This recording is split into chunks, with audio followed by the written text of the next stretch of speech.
I stepped into the afterlife an atheist, and I returned a believer. And I'm here to tell you that the NDE is very, very real.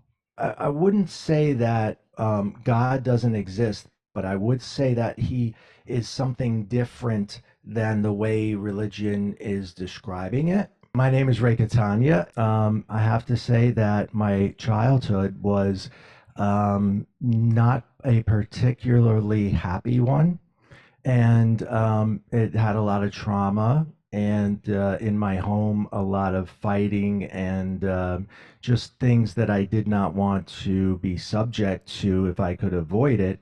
So the NDE, when it did occur, I was 20 years old and I was living in my home still with my parents. And my bedroom was located on the second floor, which was above the kitchen. And obviously, in the kitchen, we had a stove. The stove was run by gas. And what had happened was, the way I understand it, is that there was a gas leak from the stove. And this gas was leaking and rising from the kitchen into my bedroom. So while I was sleeping all night long, I was breathing in this gas. So I tried to get myself out of bed. And what I noticed was I could not move a good portion of my body.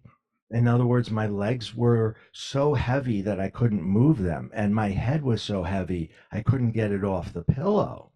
By the second or third time, I know if I don't get out of this bed that I'm going to die. I know something is very seriously wrong with me. I just don't know what it is yet. And I managed to pull myself to the very edge of the bed, and I tumble out of the bed, and I hit the floor, and I hit it face first. Now, here's what's very, very interesting about this. The second I hit the floor, I knew I hit it, but I felt no pain at all. And I thought this was strange, but the reason is because that body was dead. And I was no longer in that body, but I was floating above it.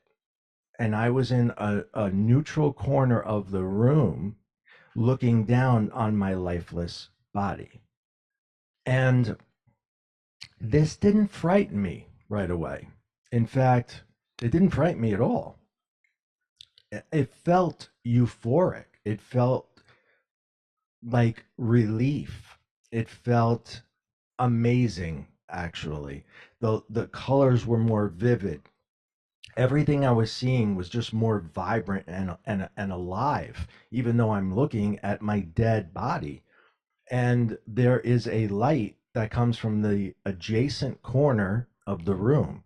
And this is a huge white cone shaped light, like a spotlight, that is shining only on me, not my dead body, my living energy that's floating above it.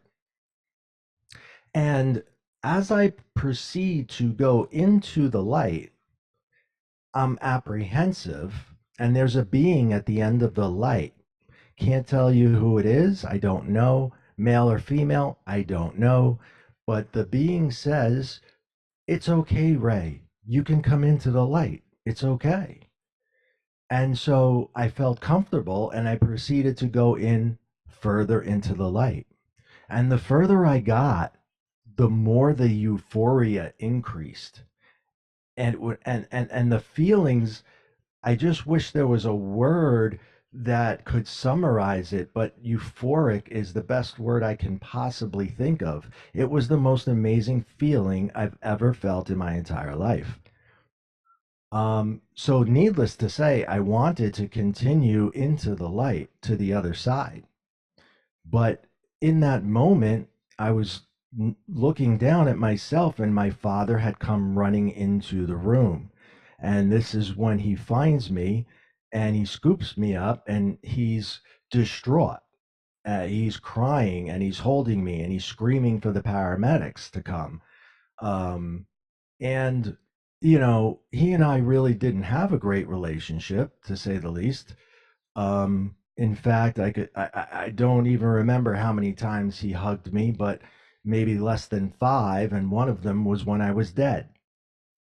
So I wanted that. I wanted that relationship with my father. I wanted it to be that way.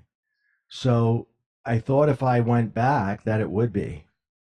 And I kind of started to ask the being if I could go back. And I was asking by saying, I can't leave him that way. It was almost like I was negotiating to go back. And the next thing I know, when I wake up, I am back in my body. I'm not in that room anymore. I'm on the living room floor, and the paramedics are now working on me diligently with all their tools and their equipment. And they're talking to one another, and they're like, "We have to get the truck. We have to get the truck." They're talking about the ambulance.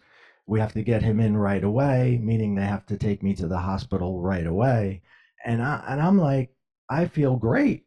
And I'm like, guys, listen, I feel fantastic. I've never felt better. Don't worry about me. I'm good. And they're like, you're not good. You don't realize it, but you are not good. And you have to come to the hospital. And I'm like, but did you see the light? Did you hear the voice? Wasn't that awesome? And now they're looking at me like I'm crazy or insane. I stepped into the afterlife an atheist, and I returned a believer. And I'm here to tell you that the NDE is very, very real. I continue to live my life um, in a manner that was very self-destructive, because here I am, I'm 20 years old, and I don't fear death. So I proceed to put myself into some very precarious situations where I could die. I worked for criminals, and I was in an environment where people would shoot at each other, and I remember in one instance I was hiding under the bar of this place, and the being tells me how to get out of the bar. It says side door, side door, side door. And I said, no, I can't go out the side door because the shooter's going to see me. And he says, side door, side door, side door. So I said, what have I got to lose? So I go to the side door. I manage to get out. And then there's another long corridor I have to run down and go out another side door. And that leads me to my car. And I never, ever parked in that spot with the exception of that day. I don't know what made me park on that side of the building. Normally, I would have parked all the way on the other side and probably not have made it. So, that in and of itself was very, very strange that I parked there. But what was really strange is this being is guiding me out of the situation. And this happens very often throughout my life. That's one occasion. I can recall another where I was younger and I was swimming in the ocean, and I got pulled out to sea by the undertow. And I was very, very far out, and I was trying to swim back in, but I couldn't. I would try to swim, and the undertow would keep pushing me back. The lifeguard can't is not looking at me; he's faced the other way. I'm trying to get anyone's attention because I think I'm going to drown. In fact, I know I am, and no one's looking at me. Everyone else is already out of the water. I'm going down, and here's the being says, "Calm down, swim sideways, and take as long as you need to get to shore." And that's what I did. Now, how I would never have known to do this. Again, I'm very young, and I swam on an angle, and I made it to shore. It took me a very long time, but I was very calm. And when you panic, that's when you die, because you panic and you don't know what to do and you start breathing. I was very relaxed. He made me very calm and just told me what to do, and I did it, and I got to shore. So that's when I had to start coming to terms with the fact that there is something else. What it is, I don't really know just yet until I get all the way to meeting my second wife, but I do know that there is more to life after life. Those that are very religious, when they have an NDE, they sort of see it in the way that they were taught what is supposed to be this and what is supposed to be that according to religion. And listen, they may be right, but I what I see from the combination of science and the NDE having a different perspective, I look for not I look for things outside the box. Now, I wouldn't say that God doesn't exist, but I would say that he is something different than the way religion is describing it, right? I would say that God is more of a collective consciousness, like Carl Jung described it, and that we are all connected to that entity. And even Jesus, who I believe walked the earth and was an amazing human being, told us God is within you and you are a part of God. So, what he's saying is that exact fact that we are a part of that entity and that entity is a part of us. What Jesus never ever said was that he was the only son of God. In fact, he said we were all sons of God. So when if we're all a part of the entity, then and the entity, if you wish to call it God or the universe or the collective, choose your word, we're all a part of it. And if we're all a part of it, we're all equal. There isn't one person that's above another person. We're all connected to that energetic entity, and we're all creators of the universe collectively. And that just makes more sense to me than one singular higher power making decisions on behalf of everyone. Because if that were the case, we could do away with a lot of the terrible things that are happening. And the reason we don't is because we're collective. We're collective consciousness. And some people are bad people, and they are a part of that collective consciousness.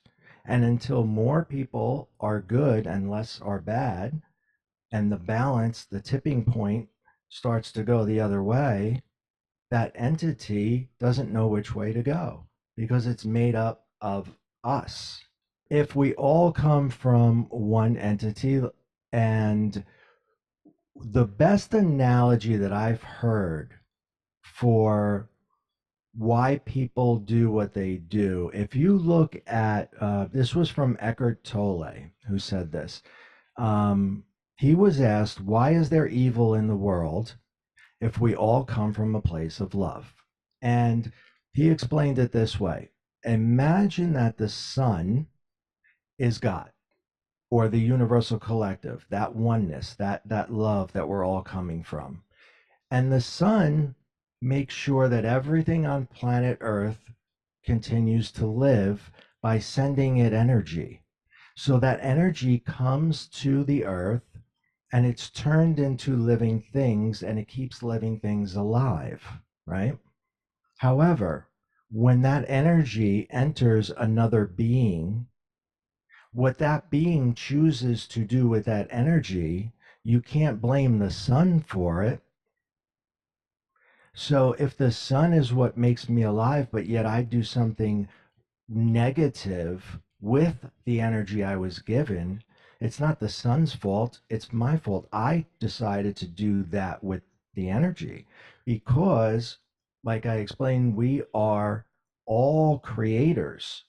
We are all part of the creation of this universe. We are all one with God. We are all one with the collective. So we're individuals in the sense that we accept this energy, it creates who we are and what we are, but then what we do with it is entirely up to us.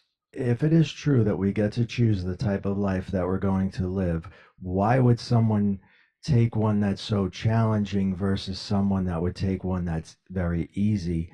The difference is the person who takes the difficult one can become enlightened.